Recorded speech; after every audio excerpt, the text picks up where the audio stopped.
I'm Mark Smith, owner-operator of Eco Park Resort, an eco-entrepreneur. So can you tell us a little bit about where were you during the May 18th, 1980 eruption, and what's your connection to Mount St. Helens leading up to that?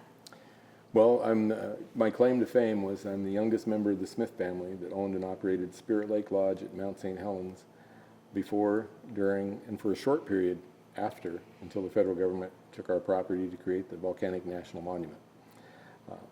That is my connection, of course, to the mountain. And then after the eruption in 1992, I came back and started Mount St. Helens Adventure Tours, Eco Park Resort, what you see today. As to where I was on the day of the eruption, obviously I wasn't at Mount St. Helens, fortunately. However, on May 17th, I was at the mountain up until 5:30 that evening with about 120 other folks who had cabins up there on property. When the mountain started to awaken March 27th, it was exciting in this area. People didn't really know what a volcano was. You know, we didn't see them in Hawaii and there's something in a far off land. But here, suddenly, one of our Cascade volcanoes, which we all thought were dormant, awoke. So there was an air of excitement. You know, I mean, I was 20 years old. It's like this was the biggest thing that ever happened, right? Mountains waking up. And Mount St. Helens was always a wonderful place for people to go. It was like a recreational mecca. And this was bringing maximum attention to it. It was a nestled way in the corner of Washington State, you know, view of Portland, this beautiful little area with no phone, no power, and no electricity for recreation. So a lot of people were really connected to it. And so when it started putting on this show, it turned into like a carnival. For the next 53 days, you know, we had all these people coming in and the red zone being placed, and you couldn't go there. And it just moved so fast, yet it was 53 days. And during that time, we got to witness several steam events and ash eruptions as the mountain was clearing its throat. The government was concerned, of course, and they sent people in to study it, but unfortunately we didn't have the knowledge and experience of the volcano that we do today. So it was exciting. And then, lo and behold, on May 18th, when we were supposed to go back up to the mountain at 10 o'clock in the morning, a 5.1 earthquake shook the north slope and created the world's largest recorded landslide, 1 cubic mile, come rolling off the mountain, unleashing a lateral blast. Something that was possibly projected but not really looked at, because the mountain's whole history had been just clearing its throat and adding to its circumference. This lateral blast destroyed 250 square miles north of the mountain and created a landslide that was the largest recorded, but also the pyroclastic flows knocking down forest, and then the mudflows and the landslide coming down all the way to the Columbia River. Took out 265 homes along the way, as you know and you can read about. It was rather exciting watching and seeing that. I was fortunate enough to see it from the beginning, and when I got to witness the eruption that morning, it started as a small plume, and then it grew just into this atomic explosion within moments, and then the blue lightning bolts cracked through the sky from our side. That made the hair stand on the back of your neck. The blue lightning bolts were blue on our side. They were red on the north side and yellow on the south side because of the lack of oxygen in and around. The crater and its gases created a different color. I didn't know that for 10 years, but then I did find that out from scientists that were here.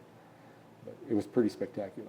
Can you tell us a little bit about the Spirit Lake Lodge that your family owned leading up to and just after the eruption? Just a little bit of the history about how your family came to be there in the lodge in the years leading up to it. Sure. The Spirit Lake had always been a destination for our family to go, and like all kinds of folks in the area, because it was just such a great recreational area. There was Harmony Falls, Harry Truman's Lodge at Mount St. Helens Lodge, and then Spirit Lake Lodge. Spirit Lake Lodge was connected to Harmony Falls because it was built by the Gustafsons, who had married a Lang, whose Lang's family owned the Harmony Falls Lodge. All the history in that was kind of just focused on these few people, and then of course you had the famous Harry Truman who went down with his lodge. Our lodge had been constructed in the 40s. The construction of the building was much like lodges were back then. Large green logs, you know, and old growth, and then cedar, 5 stories, very rustic alpine area with 5 cabins, or 5 rooms in it, a dormitory, and a cafe, and then of course a basement where everything was controlled and kept, all of your propane refrigeration and that. There was no electricity or power up in that area at that time, or telephone, so it was pretty rustic. People enjoyed that. We were fortunate that in 1970, my dad's actual friend, Joe Gallo and Russ Shaffron family, purchased the lodge. They were going to run it as a co-op between the two families. And then, a long story short, I worked for them for one summer, and it didn't go well because it's a very difficult business to operate with no phone and power and electricity and, you know, a lot of tough things. And so they decided that they wanted to sell. Well, my parents were bringing me up there to work back and forth and learned of its opportunity to buy it. And my dad decided that it was going to be a good business. And he would put my brother up there, who was 18 at the time, 19 actually at the time, had long hair down to his waist and kind of a hippie at that time. And he thought he could go up there and keep him out of trouble. And so my brother moved up there with his wife and started operating it. And we were taking it over in 1973, I believe, 72, 73. I can't remember the exact date, I apologize. But he started operating it and running the cafe and running the rooms. And my mom would take all the reservations in Castle Rock, and we would commute everything up there via vehicle because there was no mail service either. And Rob was a new guy on the mountain. Harry Truman, who was the famous Old Salt, told my dad that he created Hippieville there with my brother there, you know, this youngster. And it kind of was in the beginning, but through the years of us operating it, Harry's hair got a little longer and my brother's got a little shorter, and they became really good friends.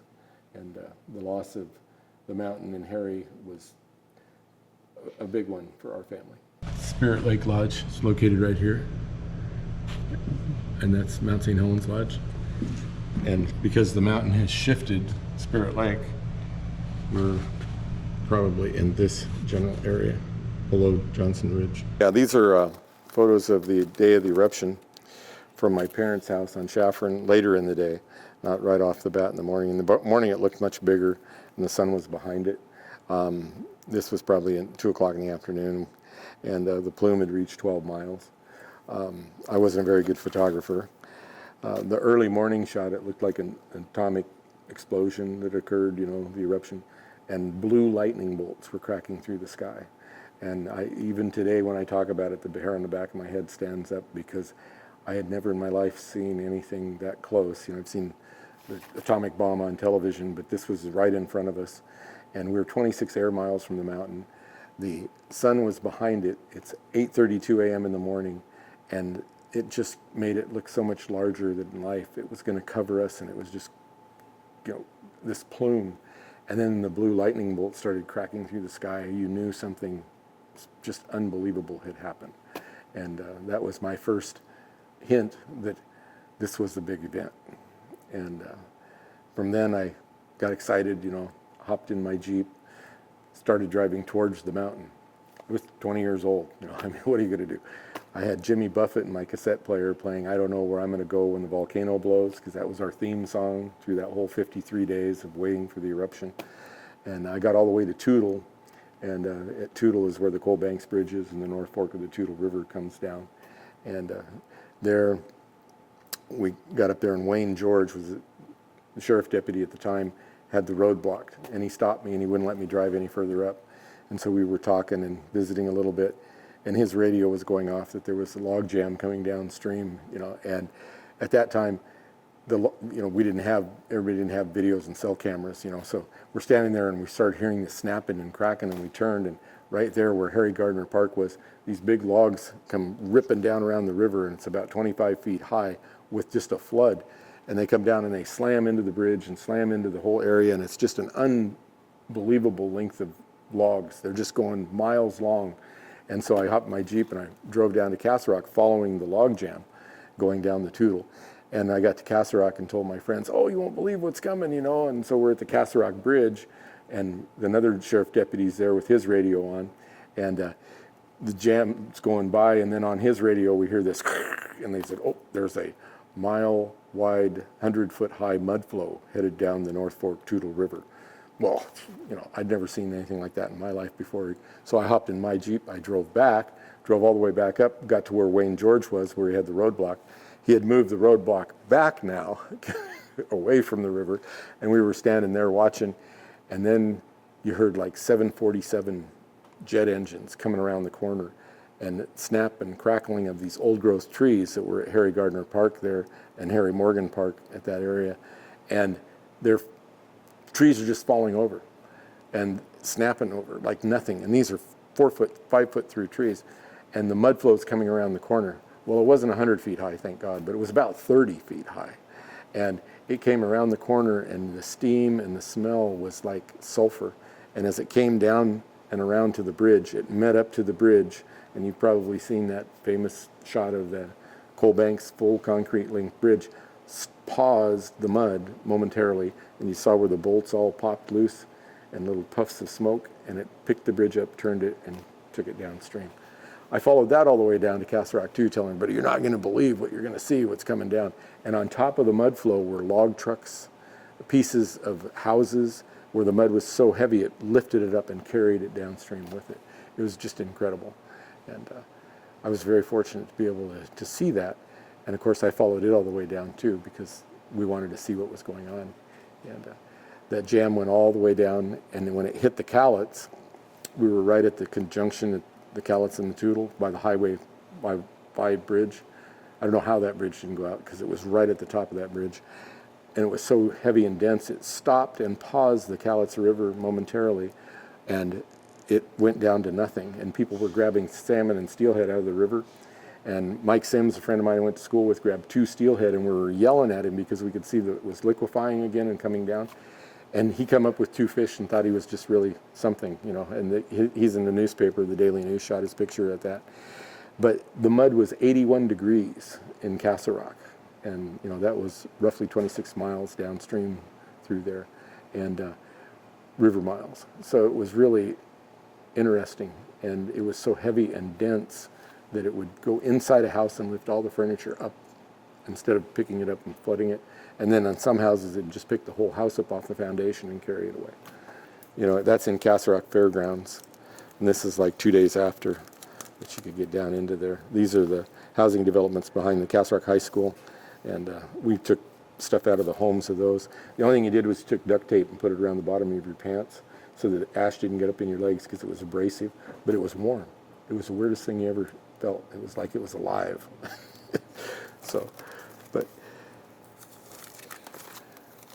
But I wish I was better with a camera at the time. And this is Tower Road, and Tower Bridge was gone and was taken out. And of course they had roadblocks everywhere.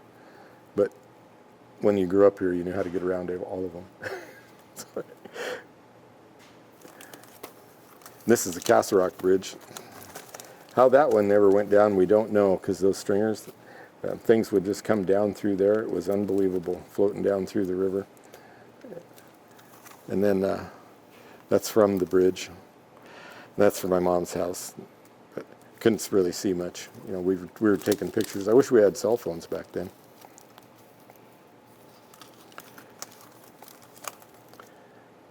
And more of the houses flooded. What made you decide to come back to Mount St. Helens and establish the rest of your life here? Yeah, that's a really good question. I ask myself that every day. I was working in 1992, and I was actually in Phoenix, Arizona, and flying around the country doing banking and finance work. And I was watching these guys every time I was taking a shuttle to the airport in these Hummers and Jeep Desert tours. I don't know if you've ever been to Reno or to Arizona, but they have pink Jeep Desert tours. And these guys every morning looked like they were having a lot more fun than I was.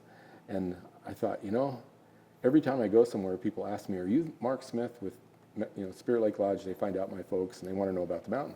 So I have to go in and tell them all the stuff I know about the mountain and witnessing the eruption.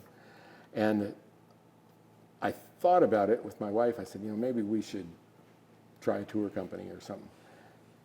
My dad contracted cancer in '92, and I wanted to come home to spend more time and be with him.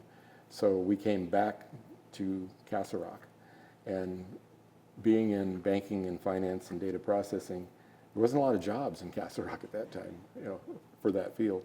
So I started the Mount St. Helens Adventure Tour Company and started running van tours up on the mountain, going through Weyerhaeuser and up into the blast zone. I had the first dome views of the mountain before the construction was completed. And there were $254 million that was being invested by the federal government, 5 world-class visitor centers, and it looked like a really good opportunity. And with my connection, I thought that would be a benefit. My dad started the business with me in '92. He passed away in '93. He got a kick out of making reservations on the phone, and I always remember we started together. My mom then inherited his position, and it was still a family business. And we went through the off-road tours the first year. I realized we needed to have overnight accommodations, so I invented a thing called the tent and breakfast. And we did that on Weyerhaeuser property at the High Lakes, where we had the first overnight accommodations inside the blast zone, where you stayed in a wall tent. And today they call it glamping because it was fancy, nice tablecloths, nice dinners. And then we also did step-on guide service for the bus companies that were coming. We brought in helicopters, and then we invented a thing called the Logger Dinner Show through that time period, building Eco Park. It was like a cowboy chuck wagon. That was when we had 3 million visitors coming to Mount St. Helens. Today, it's different. Today, we've gone through our 7th business plan, and we now are reservation only for people to come and be able to stay in our cabins or campground areas. It's off the grid still, because that's what we believe in. But we have solar-powered lights and propane heat. And we also offer food service at our Backwoods Cafe, which I do the cooking and still at. And in keeping in my mom's memory, who created the original Mrs. Smith pies for our lodge in 1970s, I make pie, and it's scratch from homemade. So, and why I did it in the beginning to be with my parents, and then I inherited the love for outdoors and the independence. I've never worked a day in my life, and I was always told that if you have a job that you don't work at or don't feel like you're working, that you should do it. I've been speaking with many different agencies, the U.S. Geological Survey, the Forest Service, emergency managers, about what they're doing to prepare for the possibility of future eruptions. As someone who lives and works so close to the mountain, how do you feel about preparedness? Well, since all of the agencies and people you've talked with have never bothered to call me and talk with me or ask me what my concern is, since I'm the closest resident to the mountain on SR 504, I'm not too concerned. They don't talk to the local people. They make their plans based on funding elements and what they can get money for.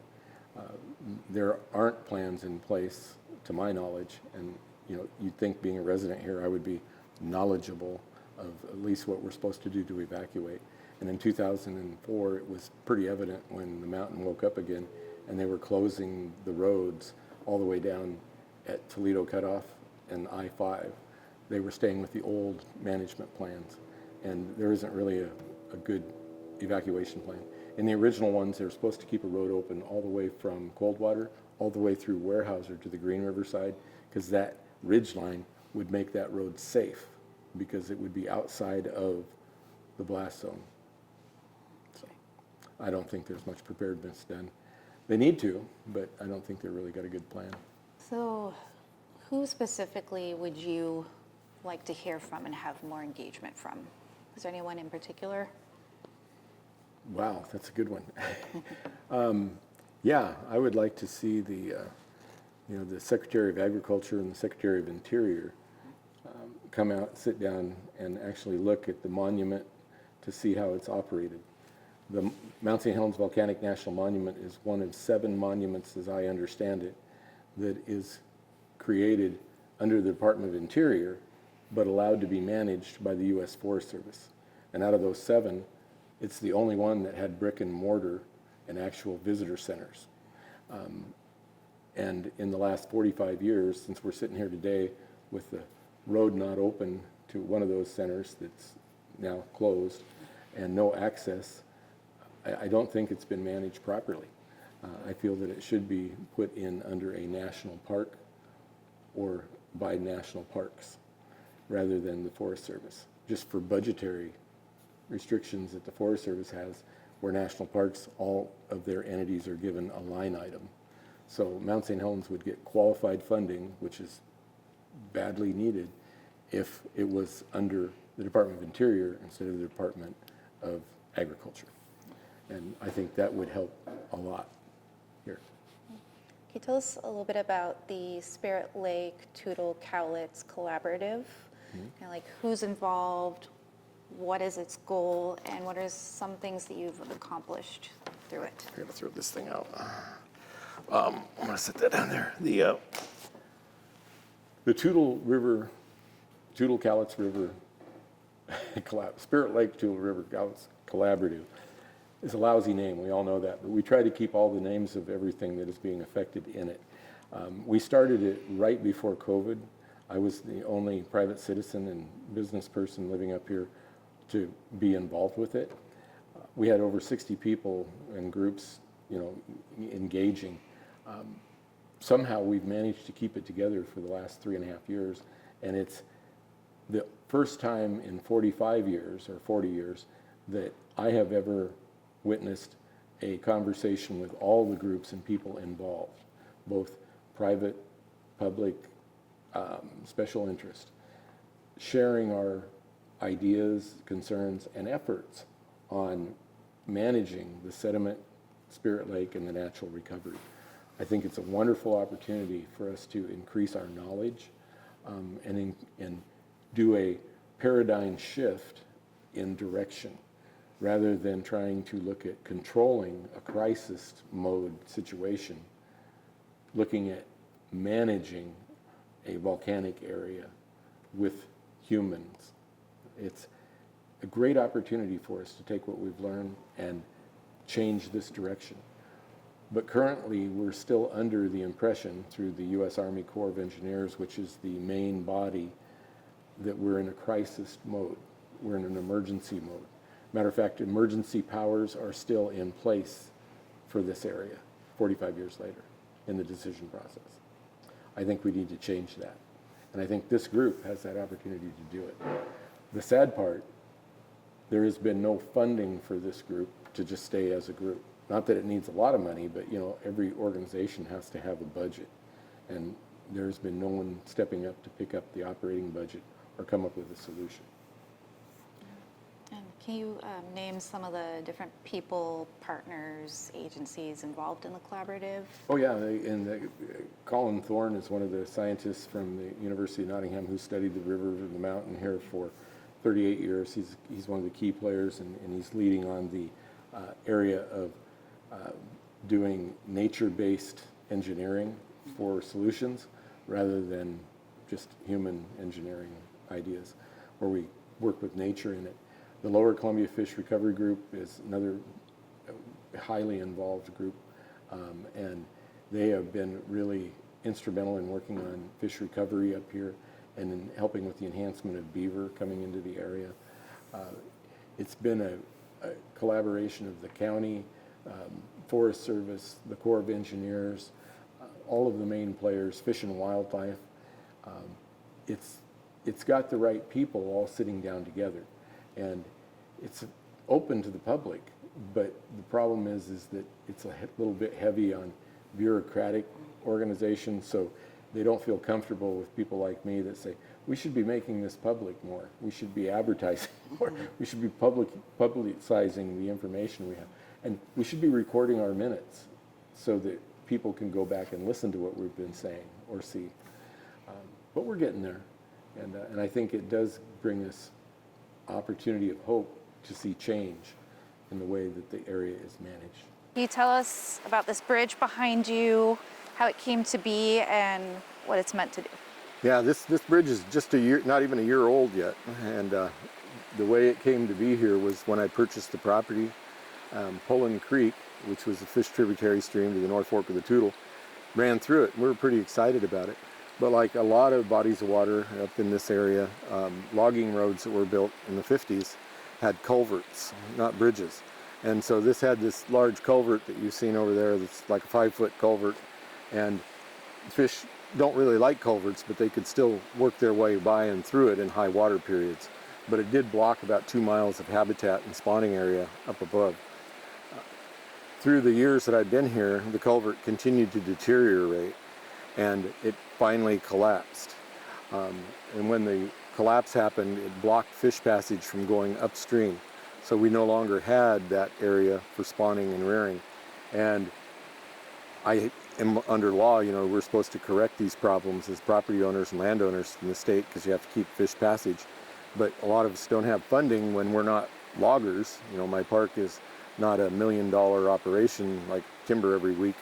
And so the state came up with a program called the Triple F Double P program, which is Forest Fish Family and Forest Passage Program. And so it was to correct these problems and allow funding. I didn't know anything about that until I started working with the collaborative group on restocking the Toutle and redoing beaver. And they assisted me in filling out the paperwork. And within a year, lo and behold, we now have a bridge. And you can see how open it is now. And this is its first season. And we've opened up at least 2.5 miles of enhancement area above it. And we're going to be doing fish enhancement above the bridge by 500 yards and below 500 yards, which will increase the area. And we've already let 26 steelhead and salmon go off of this from the fish collection facility that's below the SRS.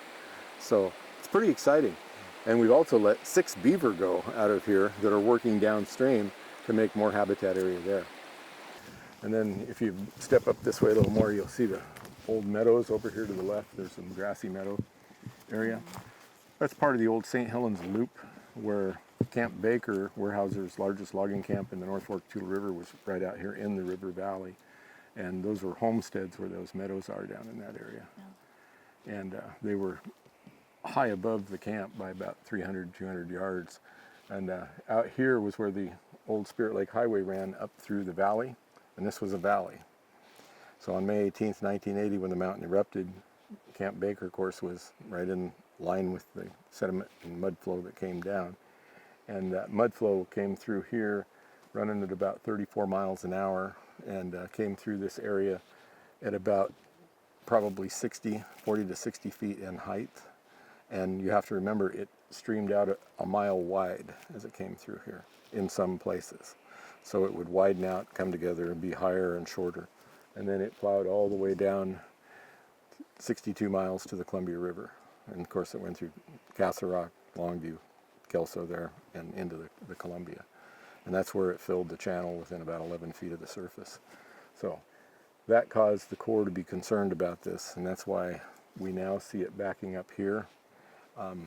To the other side of us is where the sediment retention structure is, and we go down and take a look at that if you want to check that out too. And that's what they put in to hold back the sediment, because they didn't want it to keep going down and closing the shipping lanes in the Columbia River. So, and what you see out here today, this is about 60 feet deep out in this area. It covered homesteads that are now buried underneath the mud there, and it's about 40 feet deep out there up at that point.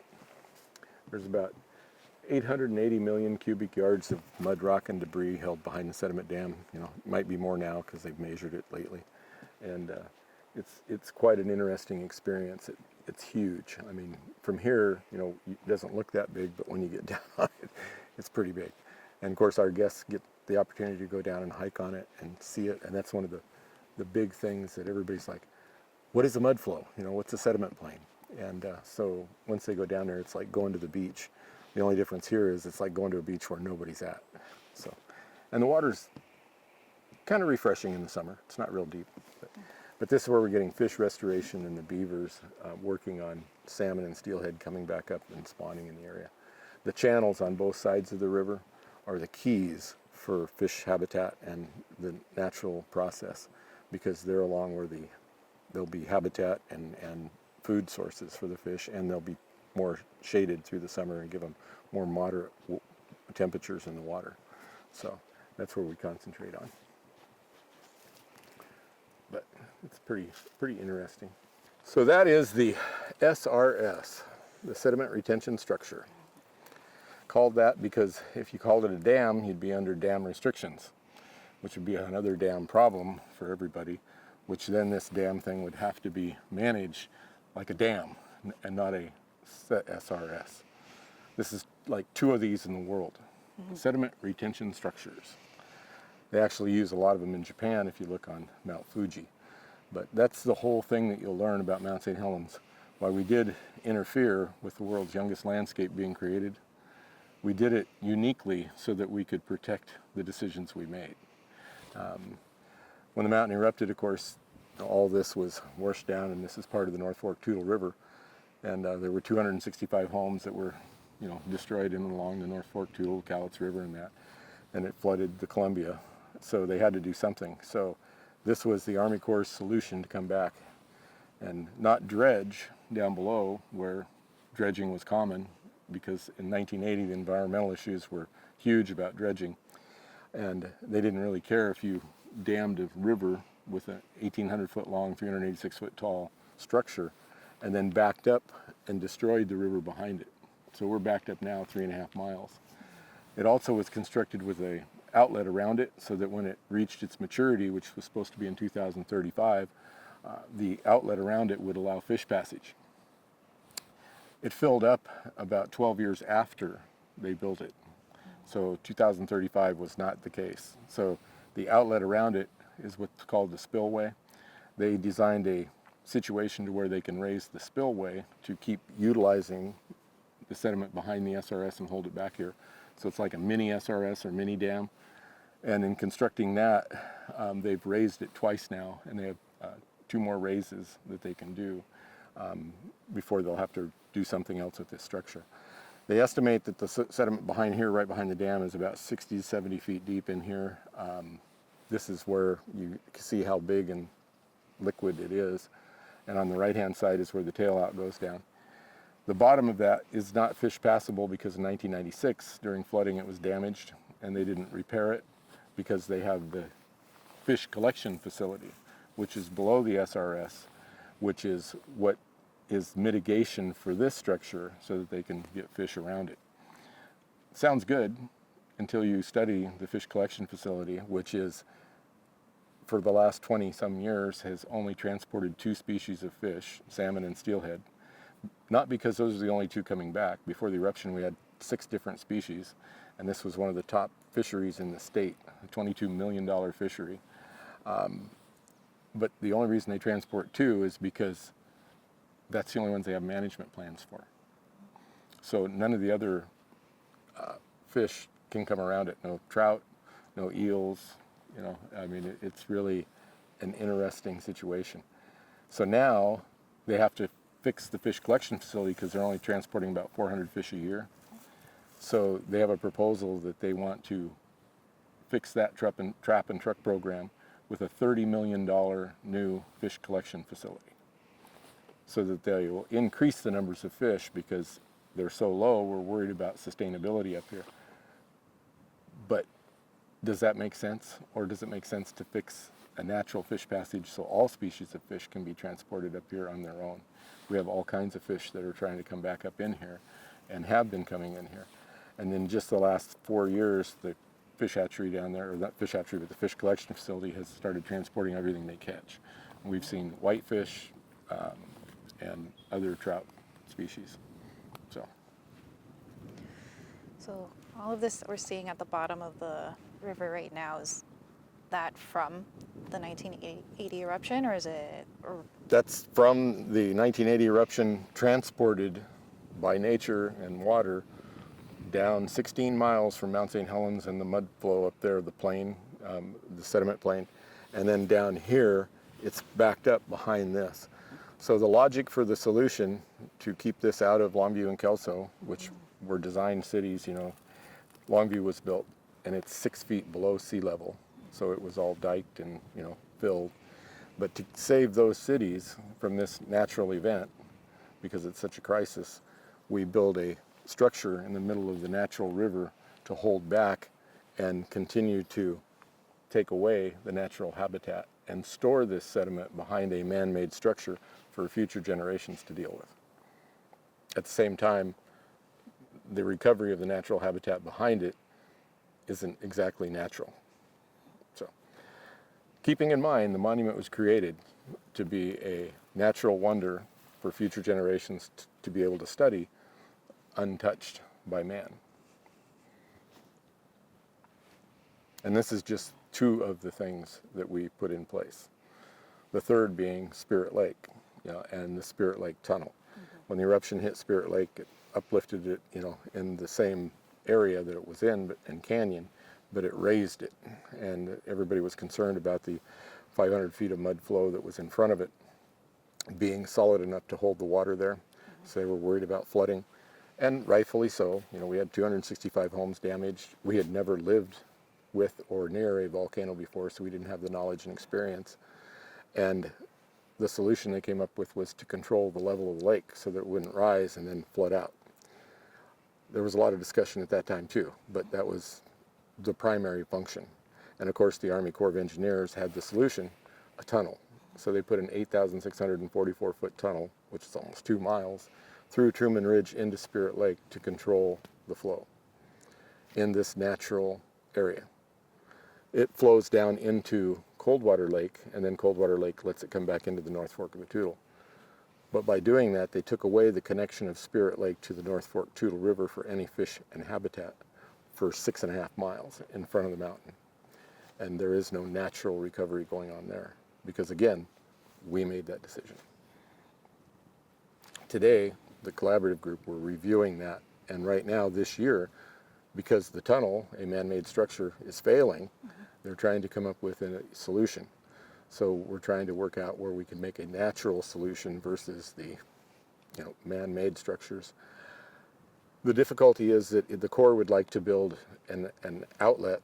If they build a natural outlet, it won't be natural. It'll be 250 feet wide, 150 feet deep, 48 foot, you know, here, and they'll have to do all kinds of excavating.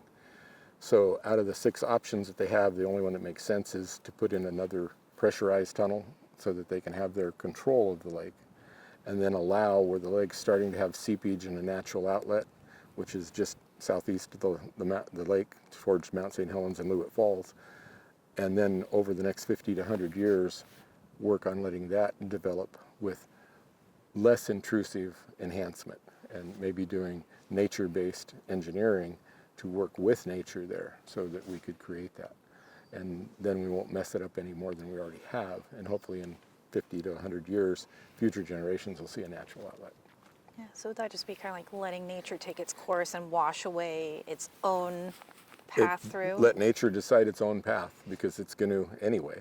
And the tunnel, the pressurized tunnel, will give protectionism to folks that are concerned, you know, about the lake. And it is a degree of protection. So if that's what it takes, then that's what we should do and do the least amount of interference. You know, there are some who feel that maybe we should just let it go natural the way it is now, but they're concerned that the lake could break through the landslide that blocked it. That's an interesting story too, because at first it was thought that it would cut through it like a knife, but studies that they've done now in LiDAR studies and drilling shows only about 28 feet of tephra up in that area for that distance, and it would take a catastrophic event to probably shift the lake to do that. Some of us that have lived through this activity and seen nature at its greatest feel that if it's going to be a catastrophic event, a 11-foot pressurized tunnel may not hold up either. So maybe we're better just to roll the dice and let nature take care of itself and see what happens.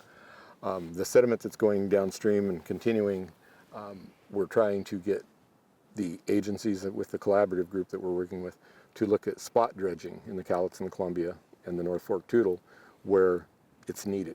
Because while it's definitely evasive to the natural habitat, it's only in that area and it's only for a short period of time and it's quicker to come back rather than destroying the 16 miles of the North Fork Toutle River behind the SRS.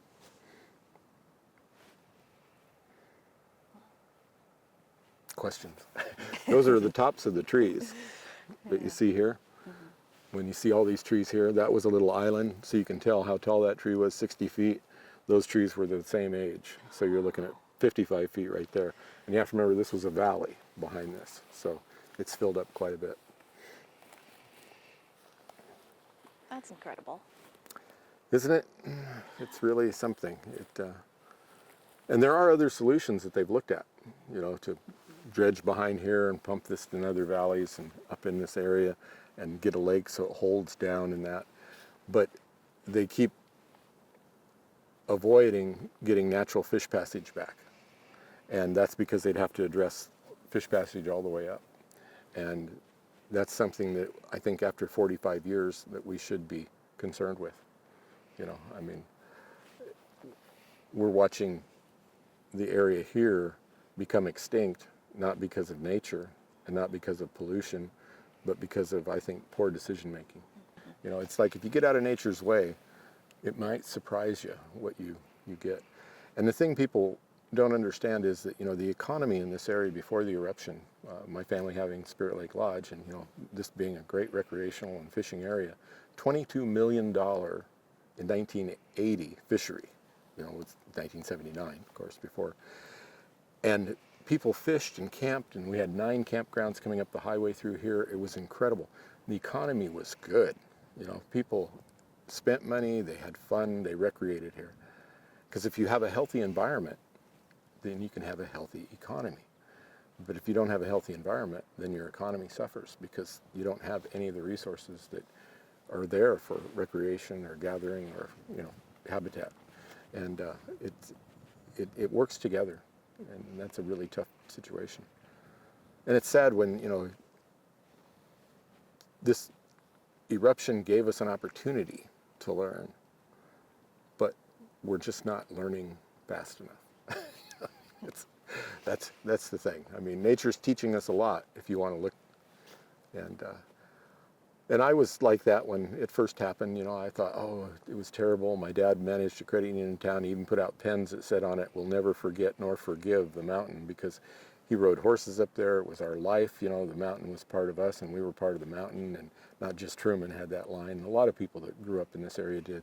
And there were church camps and Boy Scout camps, and all the people in Portland, hundreds of them grew up on Mount St. Helens, And so missing it, you thought it was taken away, and it was a bad thing. And it took me a lot of years to recognize that it was a natural process. Nature is recharging this area. We don't know why, but it does. And it's best to learn from it and experience it and put that to use elsewhere instead of trying to control something that you don't know anything about. I think it's very important for people to learn how we're communing and living with nature and not just reading books, but getting out, getting wet, getting your feet dirty, and seeing how it happens. Because if future generations don't, it will all be lost. And the biggest thing and concern is that humanity could be lost because of our lack of actually having habitat. You can build all the robots you want, all the computers you want, all the electric cars you want, but if you don't have a habitat to support and sustain wildlife, fish, and a quality of life, it's not going to be very much fun to be out. Right. So think about, balancing nature and letting it thrive in its natural form, but also the concern about the flooding impacts for people downstream. And, like today, it doesn't make sense to relocate entire cities away from the banks of these rivers. So how can the average person think about coexisting with these environments? It's funny you ask that because one of the things I didn't tell you I've also been chairman of our planning commission for 20 years, Cowlitz County. When the mountain first erupted, they put a moratorium on building, which was the right thing to do. Moratorium was up in 2000, 20 years after the eruption. After that, they just lifted the moratorium. And all these locations along the river that we had slated to be for future dredging and needs, because we knew we were living in the shadows of this world's youngest landscape, they started building houses on. And the county was told by several people that maybe we shouldn't be putting houses on an area where we're going to need. Maybe we should make it a park where we could use it, and then it's still bare and we could use it for dredging, or we need it in the future to get to the river. But there's a thing called revenue and tax base. And the tax base and revenue came better from the developments being built in those areas rather than them becoming recreational areas in that. So today what you have is you have this concern, and they're telling us we need tunnels and we need dams, but they're not swaying any of the building from any of the sites that are critical. And matter of fact, Cowlitz County just lifted its moratorium of building in 18,000 acres where you had to build your foundation 2 feet or 3 feet higher than the ground level, because we knew that's a flood area. Well, our elected county commissioners decided that they'd drop that, and it's now like the national average, 1 foot. When you consider Cowlitz County is the only county in the entire United States that's living with and at the end of the river from a live active volcano, I don't think we're normal, and I don't think we should be 1 foot like everybody else. We're truly unique, but that goes to show the lack of decision making. And today, that concern's still there. Whenever they want to raise the dam or they want to do another tunnel, it's 55,000 people are in danger. We have to do something. But you're still issuing permits in areas that will be flooded in a 100-year flood or 500-year flood. So you're not restricting any of the building because of the revenue. Where would you like to see Mount St. Helens in the area in another 45 years from now? I would like to see, unfortunately I won't be here probably in 45 years to witness it, so I'll have to be making a guess, and my children will be able to tell you if I'm right. But I would like to see it become more of a natural recovery and less of a fear. We fear the mountain when it erupted because we didn't know. It created a catastrophic event that changed the life and course of history in this area and the lives of the people living here. But today, 45 years later, it's been an open book for us to learn how nature really does come back to an area, and how is it, in its youth and its maturity with fish, wildlife, and habitat. This course is very few times in history that we will be able to sit and watch this from the beginning to the end. And I'd like to be able to take away the fear of the mountain from people and put in that we should be more in tune with it. Instead of trying to control it, we should learn to live with it. We might give it a little more opportunity to have a natural recovery instead of always controlled. And we might be impressed then as to what we see. 45 years down the road, I think if we do that, nature will take care of herself. And we'll see salmon returning, fishing returning, beaver, elk, the habitat, and we'll see this healthy environment. So then we have a nice economy to the area where people can enjoy and recreate again. And is there anything specific that you would like people to know about Mount St. Helens? Specific, it's tough because there's so much to it, but I think the biggest thing, and we covered a little bit in the last question, but the biggest thing is for people to recognize that this wasn't a catastrophic event of destruction. It was nature recharging and changing itself. It was a natural event. And for a lot of us, we think that it was very destructive because it took away what we wanted to do, areas we loved, a lot of people's livelihoods and homes, but it was a natural process. So the things it took away were things that it was changing. Everyone fears change, but usually change is for the better. And what we have to recognize today is that while we don't want to admit it, don't want to see it sometimes, the mountain is forever changing. And it's up to us to figure out if we will learn from that or that we won't. I think that's beautiful. It's a really good line. All right. Is there anything you would like to add that we haven't been able to cover yet today? This year being the 45th anniversary, come see the mountain for what you can, and come see for what you can't, so that you may be able to convince the powers that be to help fund the access back to Mount St. Helens and support a change in venue. You know, if we can bring people back to learn while it's still in its infancy, it will influence more generations for the future. So just because you hear the road's not open and you can't get up there doesn't mean it's still not a wonderful place to come see. There'll just be less people and you'll have a good time.